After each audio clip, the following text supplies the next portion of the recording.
Good morning class 8। Good morning to all of you. हमारे पास में चैप्टर चल रहा है, चैप्टर नंबर 12 फ्रिक्शन। आज हम इसमें पढ़ेंगे। आज हम इसमें पढ़ने जा रहे हैं फ्रिक्शंस अ नेसेसरी इविल। अब इसमें हमारे पास में क्या है, हमारे पास में जो फ्रिक्शन है ये हमारे लिए बहुत ही आवश्यक होता है।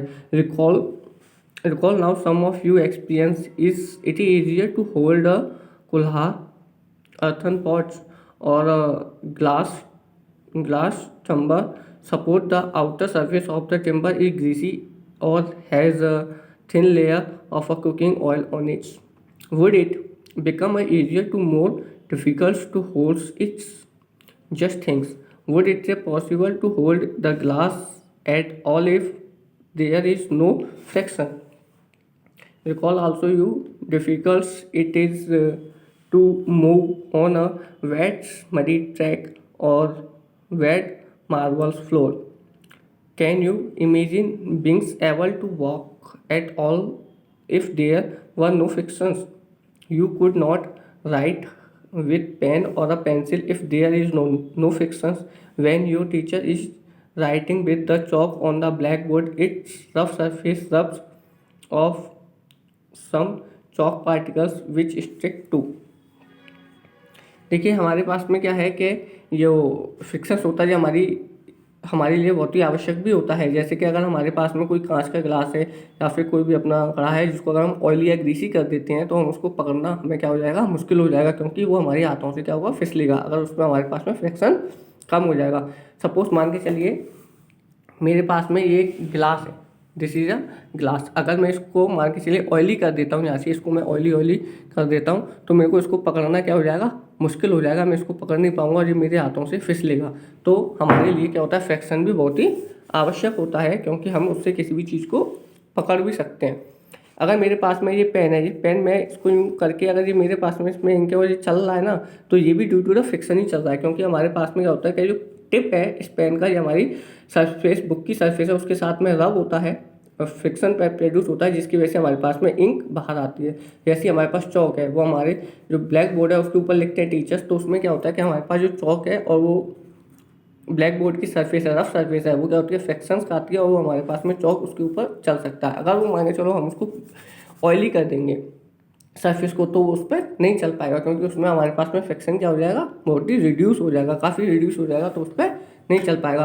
और मैं आपको कहूँ कि हम जो चलते हैं ना वो सिर्फ फ्रिक्शन की वजह से चल पाते हैं। अगर फ्रिक्शन नहीं हुआ तो हम चल ही नहीं सकते, क्योंकि हमारे पास में ऐसे ये सरफेस है, जैसे ये सरफेस हम इस तरीके से चलते हैं तो हमारे जो पैर हैं वो पीछे की साइड में स्लिप होते रहेंगे, लेकिन हम चल नहीं पाएंगे। इस तरीके से यूँ करके स्लिप होते रहेंगे।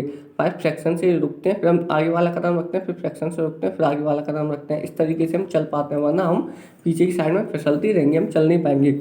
आपने देखा होगा कि जो हमारे पास में एक होती है चिकनी मिट्टी, जिसमें हमारे पास अगर हम उसको गीला कर दें तो उस पर चलने में हमें बहुत ही कठिनाई होती है, उस पर हमारे पैर फिसलते हैं। तो इसी तरीके से हमारे पास में होगा, तो हमारी फ्रैक्शन हमारी लाइफ के लिए बहुत ही रिक्वायरमेंट है, बहुत ही आवश्यक होता है। ओके, चलिए अपने पास में और पढ़ते हैं। The black board which is could it happen if there is a no fractions between the chalk and the boards। हमारे पास में अगर बोर्ड और चौक के बीच में फ्रैक्शंस नहीं होगा तो हम उस पर राइट नहीं कर सकते।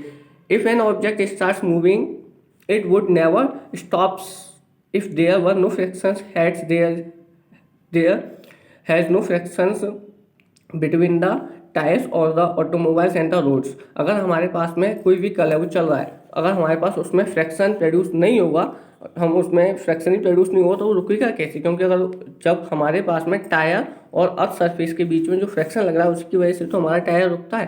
अगर हम ब्रेक लगाते हैं तो हम ब्रेक, जो हमारे टायर पर ब्रेक लगती है उसकी वजह से तो गाड़ी रुकती है। अगर हमारे पास में ब्रेक नहीं होगी तो एक बार चलना स्टार्ट हुई तो कंटिन्यूस चलती रहेगी, भाई फ्रैक्शन ही नहीं होगा, रुकेगी नहीं गाड़ी, तो कंटिन्यूस चलती रहेगी। तो इसलिए हमारे पास में फ्रैक्शन भी काफ़ी इंपॉर्टेंट है, काफ़ी नेसेसरी होता है हमारे लिए। Had been there is no frictions between the tire and the automobiles, there is a roads. They could not be a starts or stops the turn on the change in the directions of the motions। अगर fraction नहीं हुआ तो हम किसी भी vehicles की अपनी direction भी चेंज नहीं कर सकते हैं।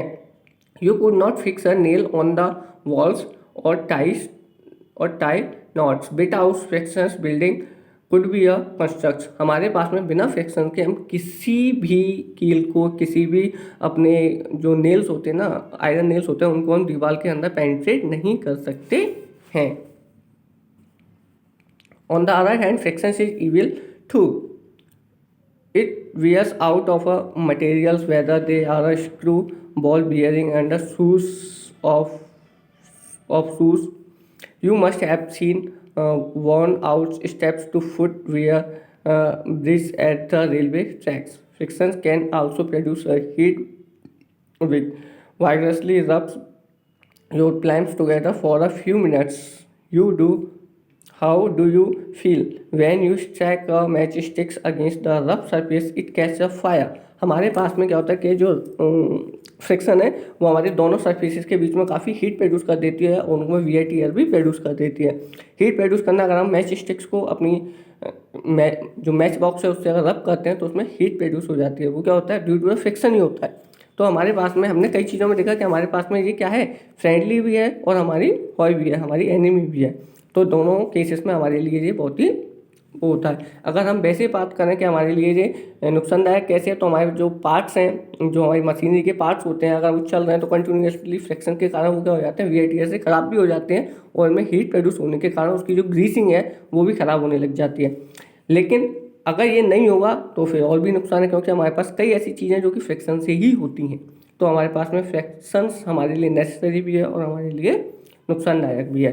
You might have to observe that a jar of a mixer become a hot when it runs for a few minutes.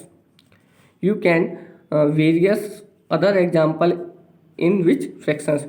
आपने देखा हो कि हमारे पास में कोई भी जो मिक्सी होती है उसमें हम कुछ भी चलाते हैं तो उसके अंदर जो उसका जार है वो भी एक कंटिन्यूसली चलने से क्या हो जाता है, हीटअप होने लग जाता है, क्योंकि उसमें क्या होता है, कंटिन्यूसली उनका फ्रिक्शंस के कारण, उन पार्टिकल्स के फ्रिक्शन के कारण हीट प्रोड्यूस होती है। ओके। अगर हम साइंस के फ्लो में बात करें तो हमारे पास में अगर हम किसी वायर से करंट फ्लो कराते हैं तो उसमें भी जो अपने इलेक्ट्रॉन्स होते हैं उनके बीच में फ्रिक्शंस होता है, जिसकी वजह से हमारे पास में जो वायर है वो गर्म होने लग जाते हैं। अगर हमारे किसी भी वायर से कंटिन्यूसली करंट फ्लो होता है तो वो कुछ देर के बाद में गर्म हो जाते हैं, वो ड्यू टू द फ्रिक्शन ही होते हैं। Okay. Produce heat. In fact, when a machine is operated, heat generated causes much wastage of energy. We shall discuss the way of minimizing the frictions in the following sections. हमारे पास में क्या होता है कि अगर हमारे पास में कोई भी मशीनरी काम कर रही है तो उसके जो पार्ट्स हैं वो कंटिन्यूसली फ्रिक्शंस VNTS हो जाते हैं, कंटिन्यूसली फ्रिक्शन के कारण वो भी क्या हो जाते हैं, गर्म हो जाते हैं। तो ये सब क्या होता है, हमारे ड्यू टू द फ्रिक्शन के कारण ही होता है। और हम जानेंगे कि हम फ्रिक्शन को कैसे रिड्यूस कर सकते हैं, इसके बारे में हम आगे जानेंगे। Okay students, thank you to all of you.